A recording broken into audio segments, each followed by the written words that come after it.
আজ আমরা করব চ্যাপ্টার 1.2 অষ্টম শ্রেণীর পরিবেশ ও বিজ্ঞানের অভিকর্ষ ও মহাকর্ষ। তাহলে আমাদের প্রথমে দেখতে হবে অভিকর্ষ এবং মহাকর্ষ। যা হোক এখানে এইভাবে লেখা আছে, প্রথমে আসে মহাকর্ষ, তারপরে পৃথিবীর ক্ষেত্রে যে মহাকর্ষ তাকে বলা হয় অভিকর্ষ। ঠিক আছে, যেমন আমরা যদি ধরি, ওকে, মহাবিশ্ব, এই আমাদের পৃথিবী হচ্ছে,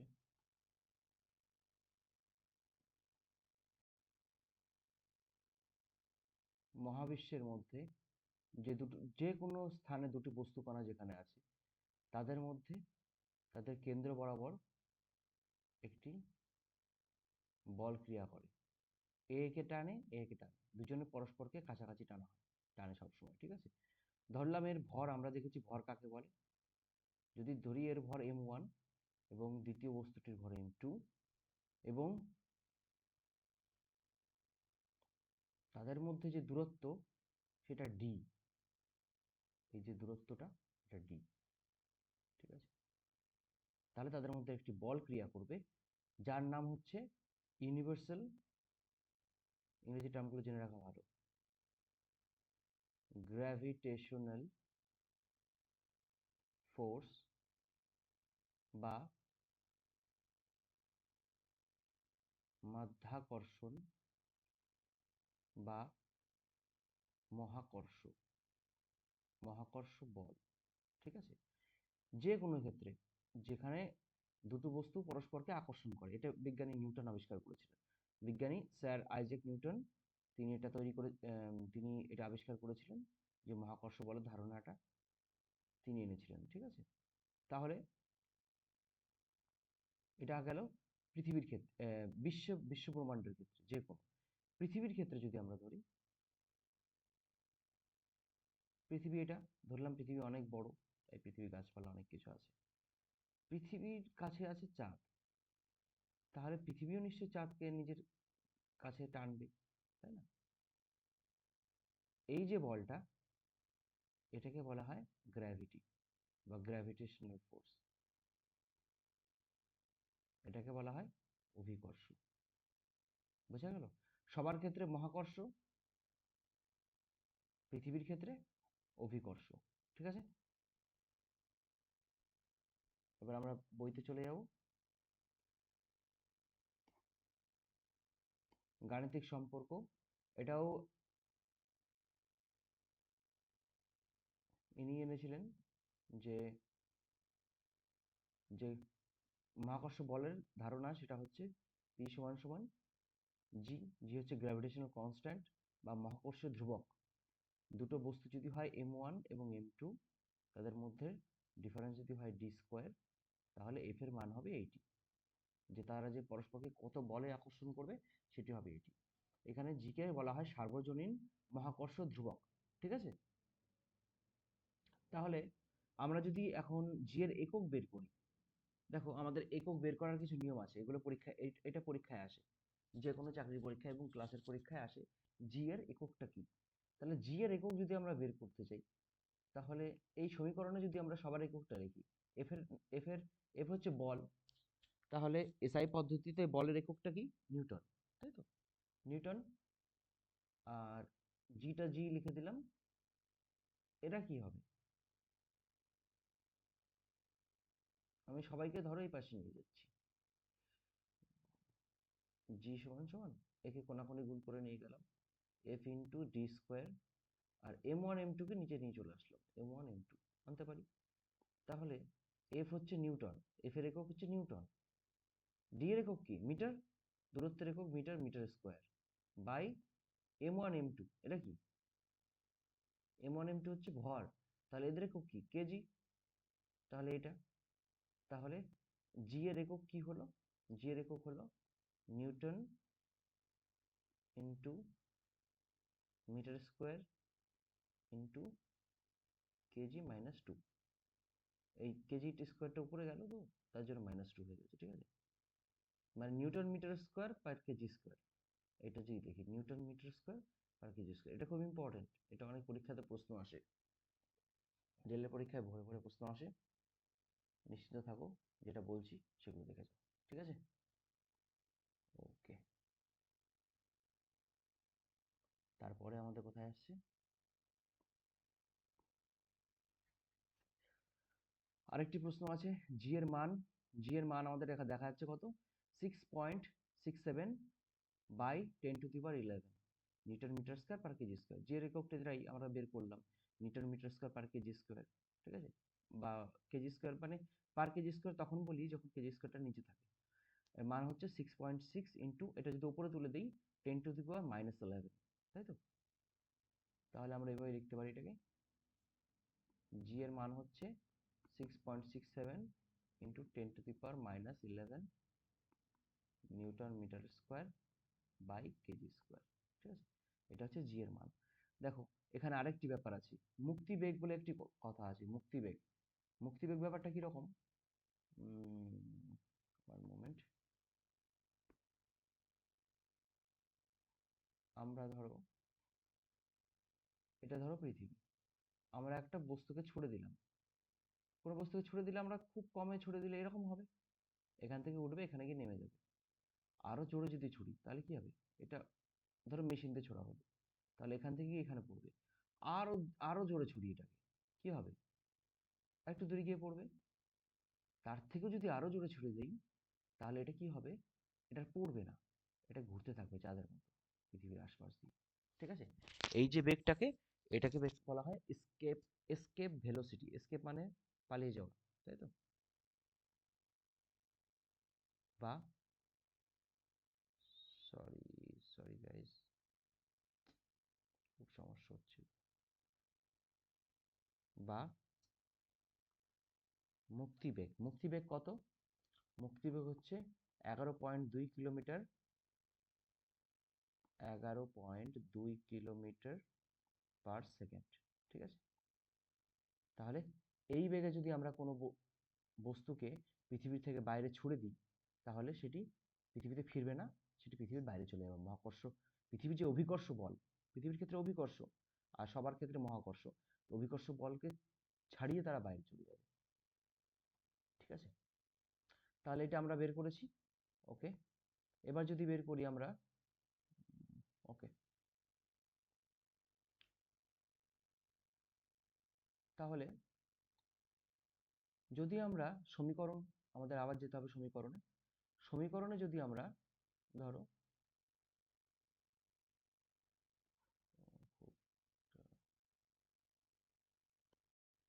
পৃথিবীর ক্ষেত্রে যদি সমীকরণটা এখানে এফ সমান সমান জি ইন্টু m1 ইন্টু m2, দেখো, বাই ডি স্কোয়ার, জি এর মান আমরা এখন জানি, তাই তো? জি এর মান কত, 6.67 বাই 10^11, তারপরে যে একক হয় newton metre square per KG square, তাই তো? তাহলে এখানে আমরা ডি এর মান যদি বাড়াতে থাকি, অনেক ডি এর মান যদি অনেক বড় করে দিই, অনেক বড়, তাহলে কিন্তু এই এফ এর মানটা অনেক কমে যায়।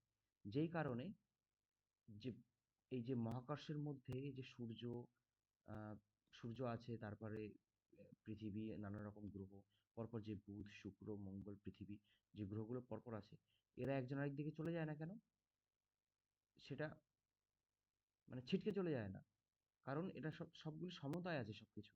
আর এই বলটা খুবই নগণ্য, পৃথিবীর যে অন্য কোনো প্রান্তে বা বিশ্ব ব্রহ্মাণ্ডের অন্য কোনো প্রান্তে কোনো বস্তুকণা আছে, তার এই মানটা ডি যখন অনেক দূরত্ব হয়ে যায়, তো আমরা জানি যে পৃথিবীতে সূর্যের থেকে আলো আসতে টাইম লাগে 8 মিনিট, প্রায় 8 মিনিট, ঠিক আছে?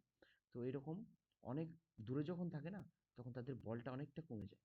হুম, কিন্তু শূন্য হয় না, এটা যতই বাড়িয়ে দাও এর মান কিন্তু শূন্য হবে না, ভাগ হয়ে যাবে, অনেক বড় সংখ্যা দিয়ে ভাগ করলে মানটা অনেক ছোট হয়ে যাবে, কিন্তু শূন্য কখনো হবে না, ঠিক আছে?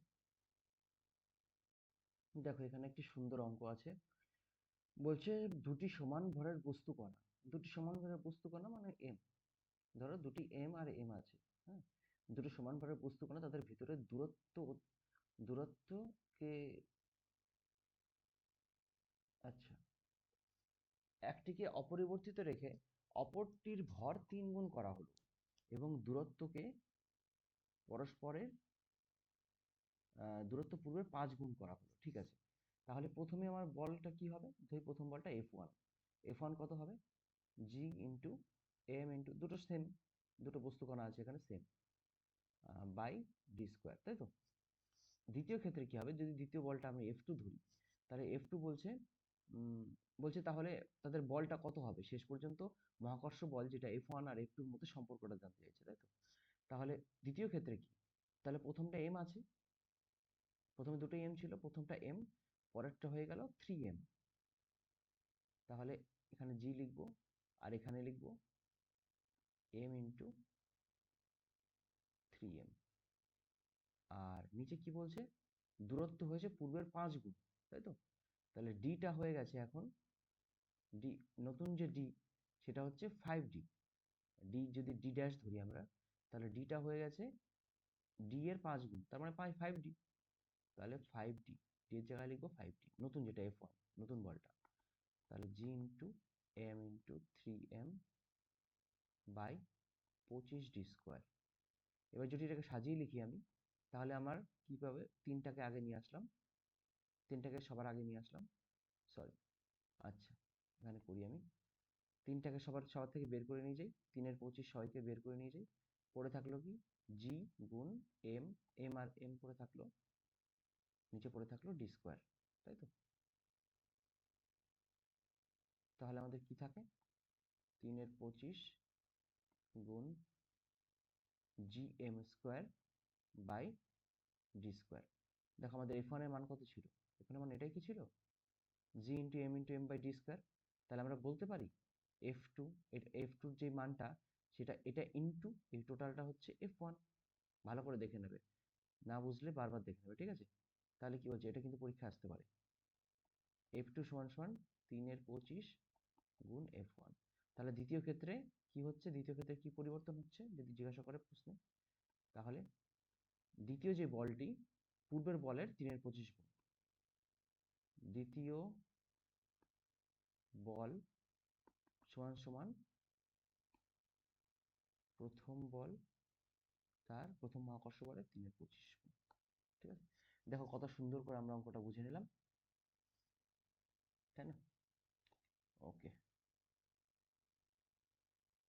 ওকে আমরা দেখছি এখানে, এখানে আরেকটি প্রশ্ন আছে, বলছে পৃথিবী যদি সবাই যদি সবাইকে পরস্পর বলে আকর্ষণ করে, তাহলে পৃথিবী পৃথিবীর পৃষ্ঠে থাকা যেসব বস্তু আছে তারা একজনের সঙ্গে আরেকজনের ঠোকাঠুকি লেগে যায় না কেন, সেটা যদি আমরা দেখি, তাহলে দেখো আমরা যদি ধরি 1 কেজি ভরের একটি বস্তুকে পৃথিবী কত বলে আকর্ষণ করে, তাই তো, সেটা বের করতে থাকি আমরা, তাহলে কি হবে বেরোবে, ধরো বেরোলো, ধরো M1 সমান সমান 1 কেজি, M2 সমান সমান 1 কেজি, মানে পৃথিবী পৃষ্ঠে আছে, পৃথিবী পৃষ্ঠের উপর দুটো 1 কেজির বস্তু কণা আছে, তাদের কতটা বল হয়। তাহলে F1 আমরা ধরবো, F1 হচ্ছে জি আমরা জানি M1 M2, ঠিক আছে, বাই ডি স্কোয়ার,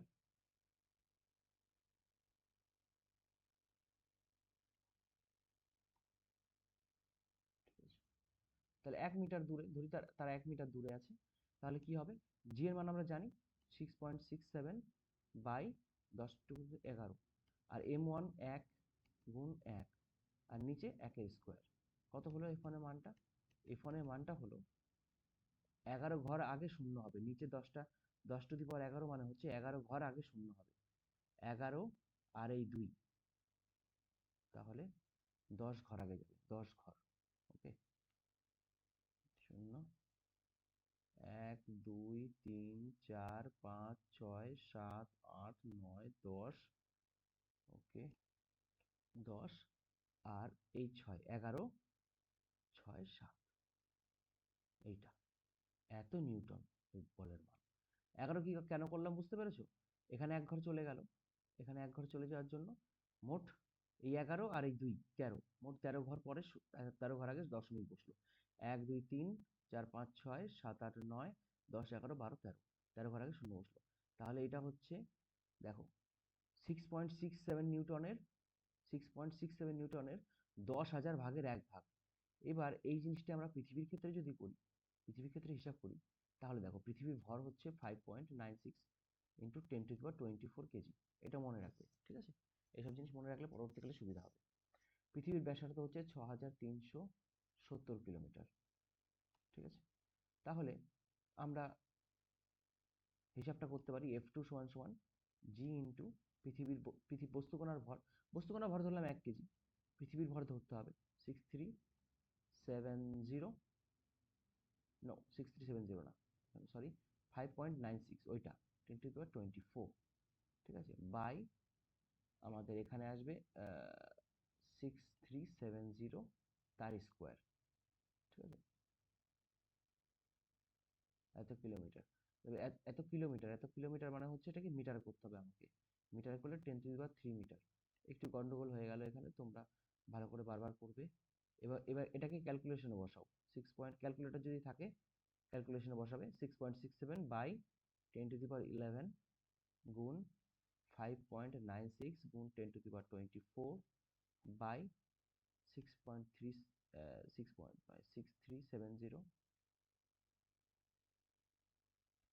10⁻³ এটা টোটালটা স্কোয়ার।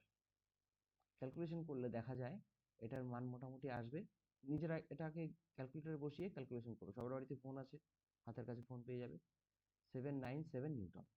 তাহলে এই মানটা এর তুলনায় অনেকটা বেশি। দেখো এই মানটা কতটা কম, 6.67 কতটা কম, আর এই মানটা হচ্ছে 9.979, এর তুলনায় কতটা বেশি।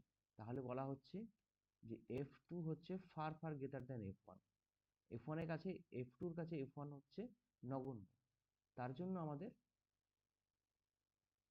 পৃথিবীর উপরে যে বস্তু কণাগুলো থাকে তাদের কারণে অন্য কিছুরা কখনো ঠোকাঠুকি লাগে না, পৃথিবীর বলটা অনেক বেশি থাকে এই কারণে, ঠিক আছে? এবার আমরা দেখো এখানে আরেকটি রাশিমালা, এক 1 কেজি ভরের বস্তুর ওপর পৃথিবী যে বল প্রয়োগ করে তাকে বলা হয় পৃথিবীর অভিকর্ষ টান, এবং ইহাই অভিকর্ষ ত্বরণ, ঠিক আছে? অভিকর্ষ ত্বরণের তাহলে আমরা কি মান পাচ্ছি আরেকবার বের করতে হবে আমাদের। অভিকর্ষ ত্বরণের মান হচ্ছে যদি আমরা ধরি এফ এফ সমান সমান জি ইন্টু বস্তুর ভর যদি এম হয়, সরি বস্তুর ভর এম নয়, পৃথিবীর ভর এম, ঠিক আছে? এম হচ্ছে পৃথিবীর ভর আর আর হচ্ছে পৃথিবীর ব্যাসার্ধ। তাহলে এটা হচ্ছে একক একক ওজনের কোনো বস্তুর উপর পৃথিবীর কতটা আকর্ষণ বল ক্রিয়া করে, যে বল, এই বলটাই হচ্ছে অভিকর্ষ বল, পৃথিবীর অভিকর্ষ বল, ঠিক আছে? তাহলে অভিকর্ষ টানকে যদি আমরা জি দিয়ে প্রকাশ করি, এবার জি দিয়ে প্রকাশ করা হয় এটাকে, সেটা হচ্ছে জিএম বাই আর স্কোয়ার। ওকে,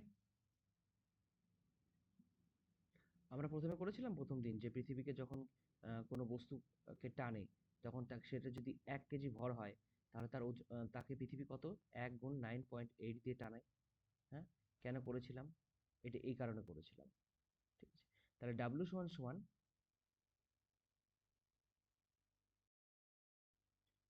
অবাধে যখন কোনো বস্তু পৃথিবীর পৃষ্ঠে পড়তে থাকে, ওপর থেকে নিচে যাকে ছেড়ে দেওয়া হয়, তার মধ্যে একটি ত্বরণের সৃষ্টি হয়, তাকে বলা হয় জি বা অভিকর্ষ ত্বরণ, ঠিক আছে? যত নিচে নামতে থাকে তার বেগ তত বাড়তে থাকে, এটাকে ত্বরণ বলা হয়।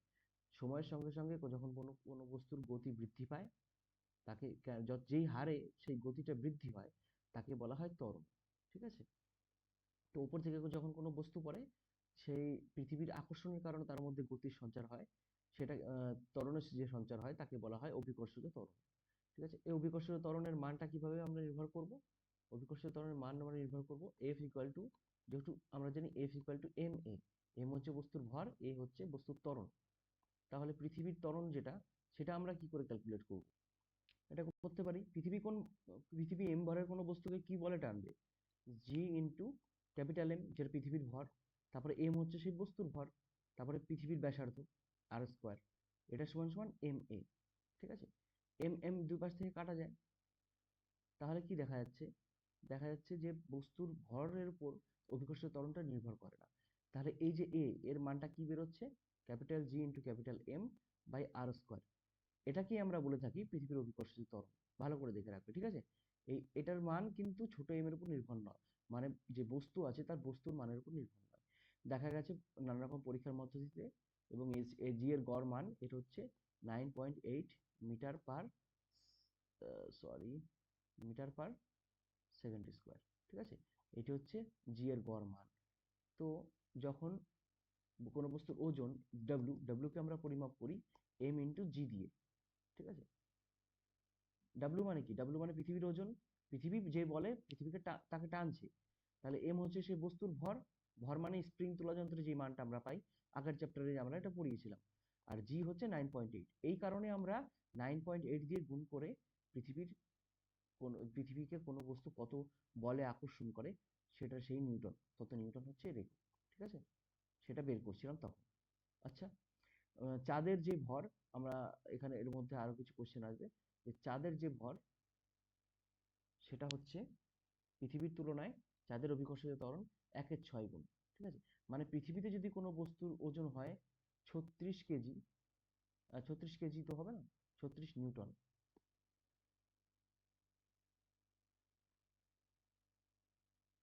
তাহলে চাঁদে তার তার ওজন হবে 36/6, মানে হচ্ছে 6 নিউটন। এটি পরীক্ষায় আসে, পরীক্ষায়, হ্যাঁ। এবং পরীক্ষায় এটা পরীক্ষায় বারবার প্রশ্ন এসেছে অনেকবার, যে চাঁদে পৃথিবীতে যদি কারো চাঁদে যদি কারো ওজন হয় 6 কেজি, তাহলে পৃথিবীতে কত হবে? 6 গুণ হয়ে যাবে সেক্ষেত্রে, 36 নিউটন। ওকে, তাহলে আমরা কি দেখলাম? পৃথিবীর সব বস্তুকে পৃথিবী পৃষ্ঠে যদি আমরা সমানভাবে সমান সময় ছেড়ে দিই, তাদের যে পতন তা কিন্তু তাদের ওজনের উপর নির্ভর করে না। সমানভাবে তারা একই সঙ্গে মাটিতে স্পর্শ করবে। আহ, ইতালির গ্যালিলিও গ্যালিলিও গ্যালিলি তিনি হচ্ছেন প্রমাণ করেছিলেন যে আমরা জানি পিসায় একটা হেলানো গির্জা আছে, পিসায়। সেই হেলানো গির্জা থেকে বল ফেলে তিনি প্রমাণ করেছিলেন যে কাঠ এবং লোহার গোলক তারা যদি একই আয়তনের হয়, তারা যদি পৃথিবী পৃষ্ঠে ছেড়ে দেওয়া হয়, তারা আহ, একই সঙ্গে পৃথিবীর পৃষ্ঠ স্পর্শ করবে। এটাও পরীক্ষায় আসে। ঠিক আছে, যে দুটি ভারী বা হালকা বস্তুকে, এবং আমরা যদি একই সঙ্গে পৃথিবী পৃষ্ঠে কোনোভাবে ছেড়ে দিই, ওপর থেকে তাদেরকে নিক্ষেপ করা হয় কোনো বাধা ছাড়া, তবে তারা একই সঙ্গে, দেখো এখানে তিনটে ধর্ম আছে। এই গ্যালিলিও তিনটি সূত্র বলে গেছেন। একই উচ্চতা ও স্থির অবস্থা থেকে অবাধে পতনশীল বস্তু সমান দ্রুততায় নিচে নামে, কারণ তাদের উপর সমান বল ক্রিয়া করে। পৃথিবীর অভিকর্ষজ ত্বরণ ভরের উপর তো নির্ভর করে না, সেই কারণে সময় বাড়ার সঙ্গে সঙ্গে পতনশীল বস্তুর বেগ বাড়ে, ত্বরণ সৃষ্টি হয় বলের কারণে, কারণ বল ক্রিয়া করলে তার সেই বস্তুর উপর ত্বরণ সৃষ্টি হবে। আর সময় বাড়ার সঙ্গে সঙ্গে পতনশীল বস্তুর অতিক্রান্ত দূরত্ব কমে। হ্যাঁ, এবার সময় যত বাড়বে তার দূরত্ব ততটা বেশি সে নিচের দিকে চলে আসবে। ঠিক আছে, এবার এটা আমরা আগে করে দিয়েছি। আজকে এই পর্যন্তই শেষ। পরের দিন আমরা করব স্থির তড়িৎ বল ও আধানের ধারণা। কারো যদি কোনো প্রশ্ন থাকে অবশ্যই কমেন্ট করবে, আমি তাকে তার কনসেপ্ট পুরো ক্লিয়ার করে দেবো। ঠিক আছে, ধন্যবাদ সবাই।